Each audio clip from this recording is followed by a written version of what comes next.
Como a gente viu em aulas passadas, a disposição inadequada dos dejetos, bem como o contato do homem com esses dejetos, está associado à transmissão de diversas doenças. E para a gente conseguir garantir saúde e saneamento ambiental, é necessário se agir sobre o meio para fazer com que haja o afastamento indispensável desses dejetos do contato com o homem, ou com água de abastecimento, ou então com vetores, ou então tratamento com alimentos. E isso constitui uma das ações de saneamento básico associado então ao sistema de esgotamento sanitário.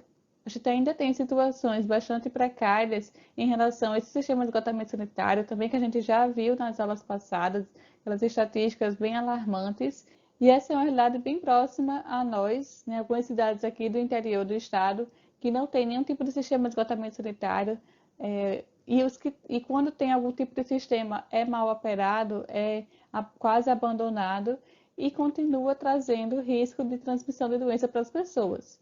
Eu trouxe aqui o exemplo da cidade de Bom Jesus. Lá não tem nenhum tipo de sistema de esgotamento sanitário. As casas muitas vezes são ligadas às fossas rudimentares, aquelas que a gente viu na aula passada, né, que é basicamente um buraco cavado no chão e a pessoa destina seus dejetos para aquele local, para aquela fossa. E também tem um agravante lá que muitas ruas não são pavimentadas, então o lançamento de águas cinzas no meio da rua é bem recorrente, como vocês conseguem ver aqui nessas fotos. Isso também propicia a proliferação de vetores de mosquitos que podem transmitir doença para as pessoas que moram ali próximo a essa região, onde não há nenhum tipo de coleta nem tratamento dos esgotos.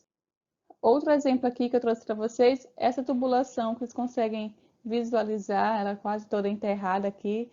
Essa tubulação é de unidade de drenagem, né, para descarga de água pluvial, água de chuva, para ser encaminhada para até uma lagoa natural que existe lá no município, na parte da zona urbana do município. Então, vocês conseguem ver aqui comigo o lançamento dessa água cinza, né, de esgoto e muito resíduo sólido também que chega até essa lagoa por essas tubulações de drenagem. E aqui, ó, fica mais fácil de ver. A água que vem daquela tubulação forma esse caminhozinho aqui até chegar à lagoa. Essa vegetação aqui já indica que há um lançamento de despejos orgânicos, né, de esgoto, muito resíduo sólido boiando aqui na superfície da lagoa. Vocês conseguem ver lá atrás, né, várias casas, porque é uma lagoa urbana, as casas praticamente construídas aqui na beira da lagoa mesmo.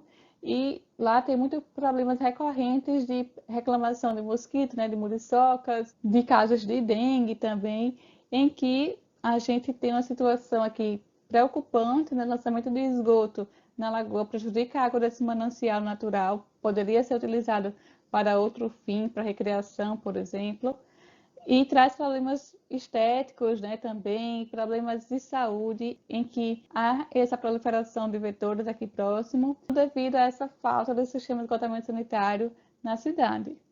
Então, só relembrando para vocês a definição do sistema de esgotamento sanitário, a gente tem essa definição lá na Política Nacional de Saneamento Básico, em que ele trata nesse esgotamento sanitário como o conjunto das atividades, das infraestruturas, das instalações operacionais que estão relacionadas à coleta, transporte, tratamento e disposição final adequada do esgoto. Então, a gente vai ver aqui essas 4 partes principais do sistema de esgotamento sanitário: coleta, transporte, tratamento e a destinação final, sendo essa disposição final podendo ser aplicada para água de reuso ou também para lançamento direto no meio ambiente.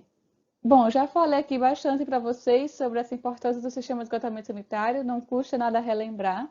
A gente tem uma importância sanitária, né, associada ao controle e prevenção de diversas doenças que estão relacionadas ao esgoto, bem como evitar a poluição do solo, dos mananciais de abastecimento de água, prevenindo que esse esgoto venha a ser encaminhado para esses locais, para esses mananciais.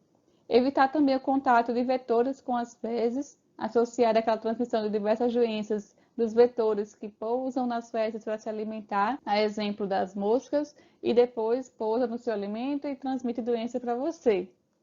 Além disso, né, propiciar a promoção de novos hábitos higiênicos da população, bem como promover o conforto e atender o senso estético de ter uma cidade onde não há um lançamento de esgoto a céu aberto nas nossas ruas.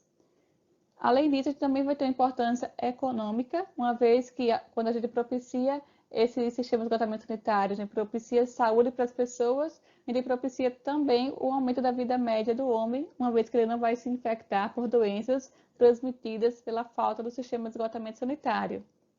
Assim como, né, diminuição de despesas com tratamento de doenças, redução no custo em relação ao tratamento da água dos mananciais que são captadas para o sistema de abastecimento de água, uma vez que essas águas estejam mais limpas naturalmente, né, menos poluídas, eu vou ter menos custos com o uso de coagulante ou com a construção de uma ETA de ciclo completo ou ETAs de sistemas mais avançados para propiciar que a água captada no manancial se torne potável, né, própria ao consumo humano direto. E também promoção do turismo. A gente tem casos, né, aqui próximo a nós, Ponta Negra, por exemplo, Areia Preta, nas suas praias aqui do Natal, em que quando se tem um lançamento irregular de esgoto nas praias, vindo daqueles hotéis ou restaurantes ali próximo à orla, isso já gera uma imagem bem negativa para as nossas praias, para o turismo local.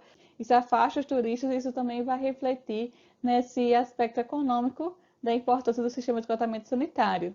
Então, a gente tem inúmeros motivos de importância para a aplicação do sistema de esgotamento sanitário nas cidades e a gente já tem também várias tecnologias de como se implantar esse sistema de esgotamento sanitário. E aí também relembro para vocês em relação aos tipos de sistema de esgotamento sanitário. A gente já estudou o sistema individual na aula passada, e tu vai começar a ver agora o sistema coletivo de esgotamento sanitário.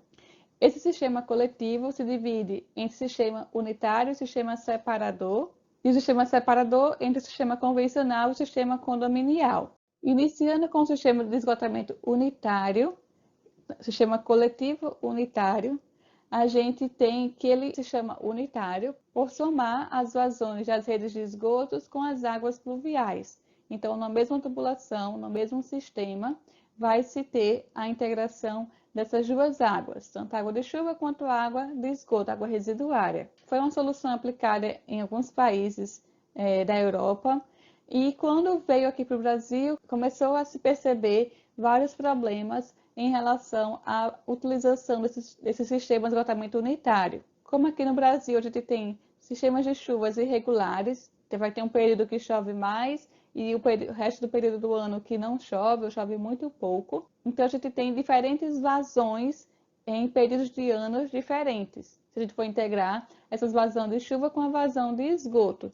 Mas se eu for conceber um sistema unitário, eu vou precisar conceber ele para captar a água da chuva nas suas maiores vazões.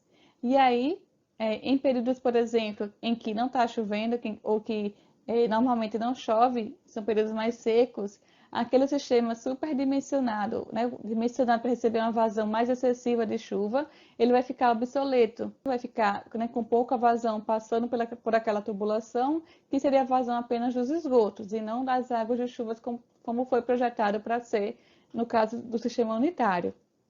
Isso também vai elevar o custo em relação à construção desses sistemas de coleta de água de chuva junto com o esgoto, uma vez que recebe, né, maiores contribuições de vazão. E também a gente tem aqui a tubulação de grandes dimensões recebendo essas duas águas, tanto de chuva quanto de esgoto. E para a gente ter o lançamento final dessa água coletada do sistema unitário no corpo receptor, muitas vezes vai ser necessário utilizar um extravasor para dias de chuva mais intensos. Então, a água coletada é encaminhada para um corpo receptor antes de passar pelo tratamento e outra parte vai para a ET. E essa ET é dimensionada apenas para tratar esgoto sanitário. Então, eu vou ter uma vazão de chuva, de água de chuva, que não vai ser tratada, né? Vai ser extravasada diretamente para o corpo receptor. E esse esgoto aqui que chega à ET, dimensionado para receber apenas os esgotos, é um esgoto diluído. Isso também vai prejudicar em relação ao tratamento do esgoto aplicado normalmente nessas ETs. E aí, por ter vários inconvenientes nesse sistema de esgotamento sanitário, como já adiantei para vocês aqui alguns, ele não é muito aplicado, ele não vai ser recomendado, aplicado aqui no Brasil. Não mais, né? Foi antigamente, muito tempo atrás, mas não mais é aplicado. A gente utiliza o sistema separador absoluto. Vou explicar mais na frente. Mas só ressaltando que a gente tem esse sistema de esgotamento unitário, grandes dimensões de canalização, uma vez que é necessário se coletar essa água excedente de chuva, e aí também há um risco de refluxo do esgoto sanitário para as residências, no caso de cheias, né, se a gente ter extravasamento de bueiro, então na própria estrutura domiciliar, a ligação domiciliar, se haver esse retorno do esgoto. Também em grandes cheias, a ocorrência desse extravasamento do esgoto coletado, esgoto junto com a água da chuva, antes de ser tratado na ET, já que a ET não é dimensionada para tratar essa vazão excedente de chuva. Pode ocorrer mau cheiro no sistema de boca de lobo da drenagem. E aí, como também falei para vocês, esse sistema de chuva torrencial em determinado período do ano e outro período do ano mais seco, né, sem chuvas, a gente vai acabar deixando uma tubulação de grande diâmetro ociosa em boa parte do tempo. E aí, devido a esses inconvenientes, a gente tem um sistema separador absoluto. Nesse sistema separador absoluto, as águas de chuva e a água residuária é totalmente separada. São coletadas por tubulações diferentes, são encaminhadas para destinos diferentes, então é dada essa separação da rede de drenagem com a rede de esgoto. Isso propicia um menor custo em relação às canalizações, uma vez que eu vou ter menor diâmetro para coletar tanto a água da chuva quanto a água do esgoto. Também com relação à água da drenagem, eu posso fazer a disposição dessa água coletada em locais mais próximos de onde ela foi gerada. Não preciso afastar totalmente essa água, como há muitas vezes, né, no caso dos sistemas de esgotamento sanitário, esse afastamento do esgoto até chegar a uma ET. E uma vez que eu tenho um menor volume de esgoto chegando na ET, eu vou ter também um menor custo com o tratamento associado a essa menor vazão. Bom, e aí pode acontecer o caso de ter ligações clandestinas de esgoto na tubulação de drenagem ou de drenagem na tubulação de esgoto, infelizmente. E isso vai trazer aqueles inconvenientes que eu mostrei anteriormente. E aí, nesse sentido, adotando o sistema separador absoluto, é necessário se ter controle, né? Se adotar fiscalização, controle, monitoramento, para que evite o caso de haver essas ligações clandestinas de esgoto no sistema de drenagem ou de drenagem no sistema de esgotamento sanitário. Então, o que a gente tem de unidades, geralmente, nesse sistema de esgotamento sanitário separador absoluto? Aqui, em relação ao esgoto, ele sai nas instalações hidrossanitárias de uma residência, é encaminhado a uma caixa de inspeção. Dessa caixa de inspeção vai haver uma ligação domiciliar à rede coletora pública de esgoto. Então, nossas casas vão ser ligadas através dessa caixa de inspeção, fica aqui geralmente na calçada, para que haja essa possibilidade de se fazer limpeza ou de se fazer manutenção nas caixas de inspeção, e aí ela que vai ser ligada à rede pública de coleta de esgoto. E aí a água da chuva vai ser coletada nos telhados, pode ser encaminhada, por exemplo, para uma boca de lobo, dessa boca de lobo a água ser encaminhada para uma galeria, a gente vai ter essa separação, né, da água da chuva com a água do esgoto em tubulações, em canalizações diferentes.